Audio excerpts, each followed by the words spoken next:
77 WABC and Bergen Newbridge Medical Center honor the life of legendary broadcaster and our friend, Ernie Anastas. Hi, it's Ernie Anastas. You know, your thoughts can affect how you feel. Bergen Newbridge Medical Center is the largest hospital in New Jersey, providing comprehensive, equitable, compassionate, and high-quality emergency inpatient and outpatient medical care, plus mental health services and substance use disorder treatment. The Bergen Newbridge team can address your total health needs in one convenient location. Call 201-225-7130 for an appointment or newbridgehealth.org.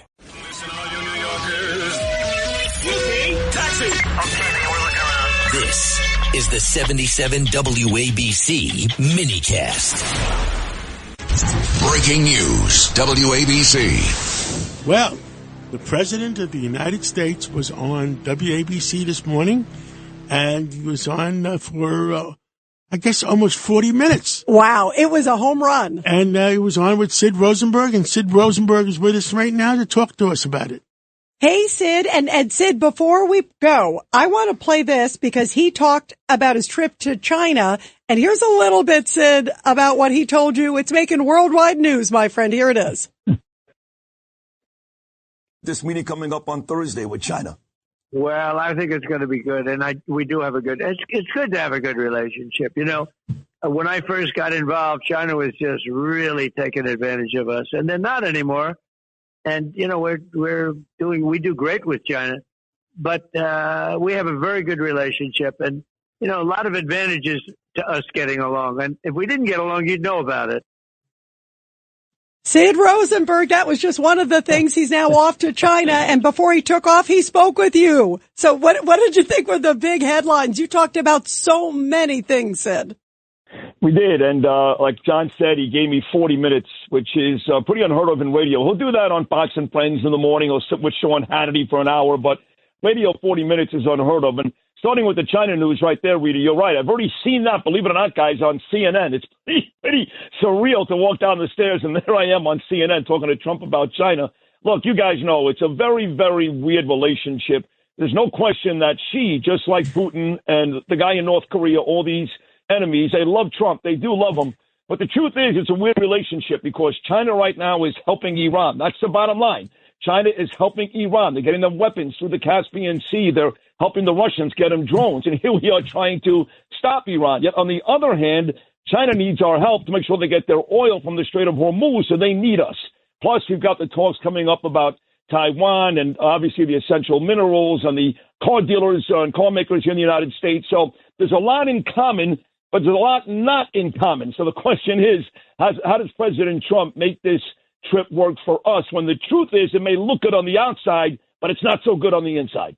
Craig Eaton. Sid, it was a great segment this morning, and I love the fact that the president praised WABC and the fact that AM radios need to stay in automobiles, and he said he's going to do everything to help us. That was amazing. And in fact, you guys hold on because I have that clip of where he talks about AM radio with Sid. And here is President Trump talking about something near and dear to our heart. And he said he is going to support it. Take a listen.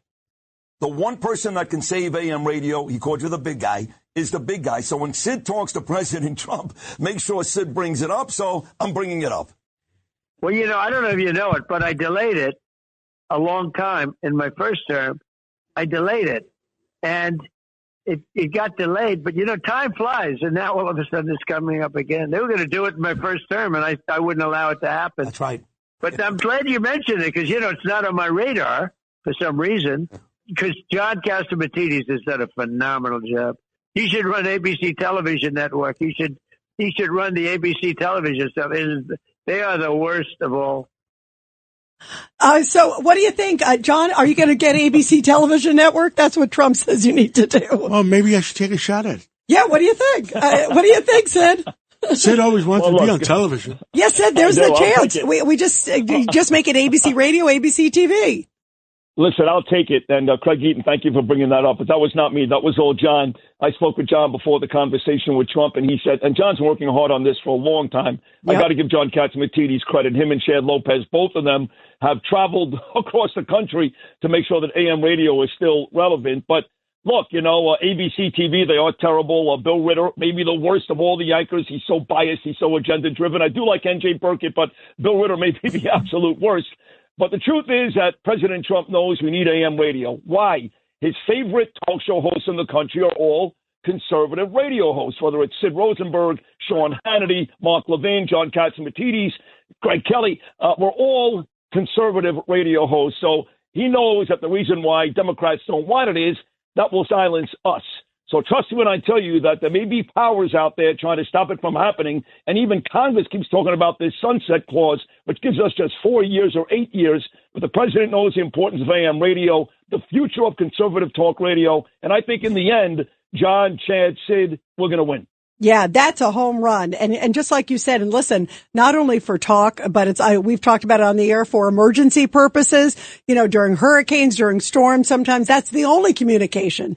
So there's a lot of big key. Now, there's a lot, the Democrats are trying to push something, Sid.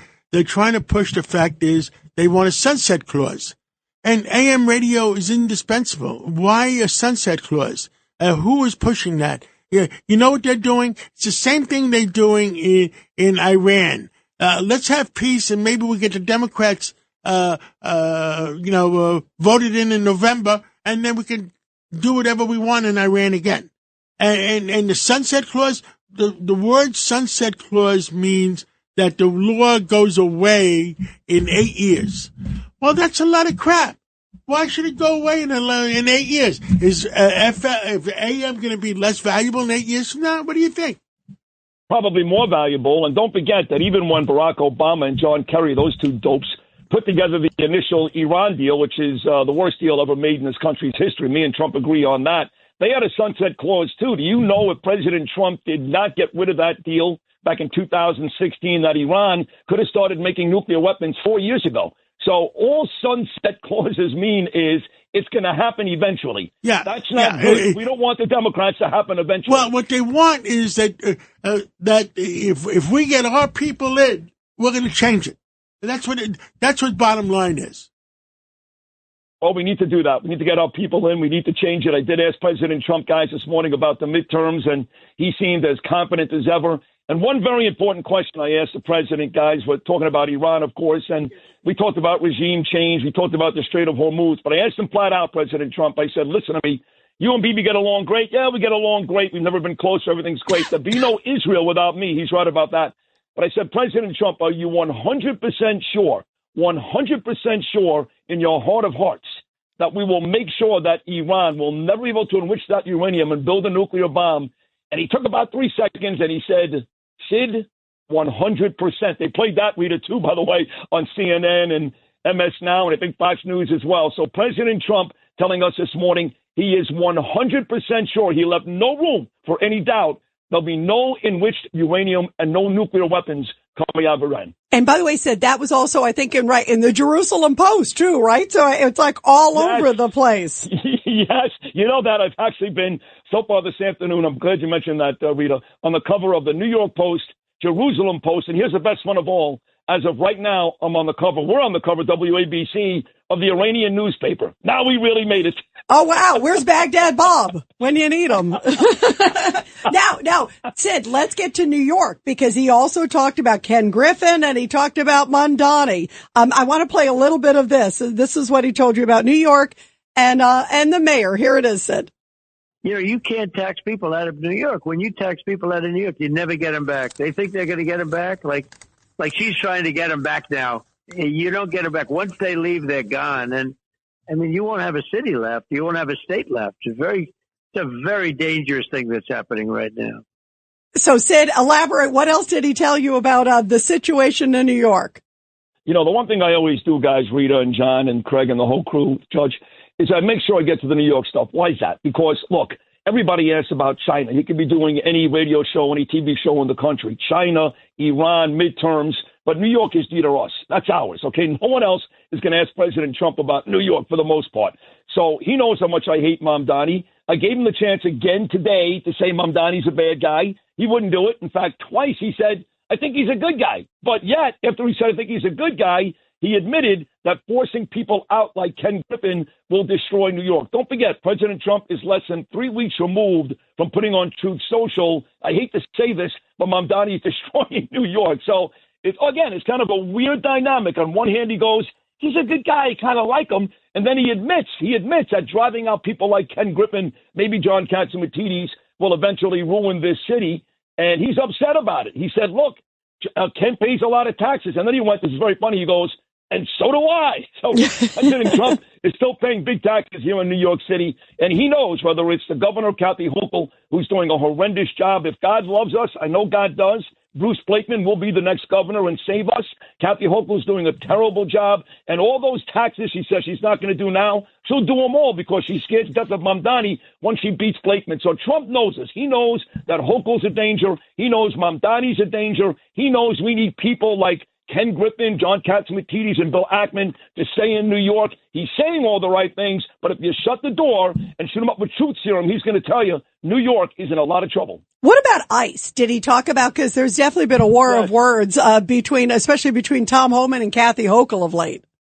Yeah, we talked about ICE quite a bit. I said, listen, President Trump, that's another thing. They vilify you. He's used the word evil. Mamdani has used the word evil to describe President Trump's administration. And yes, I even said to President Trump today, Rita and crew, I said, I got to tell you, this is going to sound terrible, but I actually think the Democrats are happy that Pretty and Good are dead. I really do. I think they like the fact that they're dead because those two dead bodies now give them an argument as to why ICE is bad. They don't care about the 100,000 rapists and murderers and drug dealers that we deported and put away. They don't care about the thousands of little kids that were lost during the Biden administration that we found. If you look at the numbers, guys, 2 people dead in Minnesota. We know one's enough. There were 2 dead.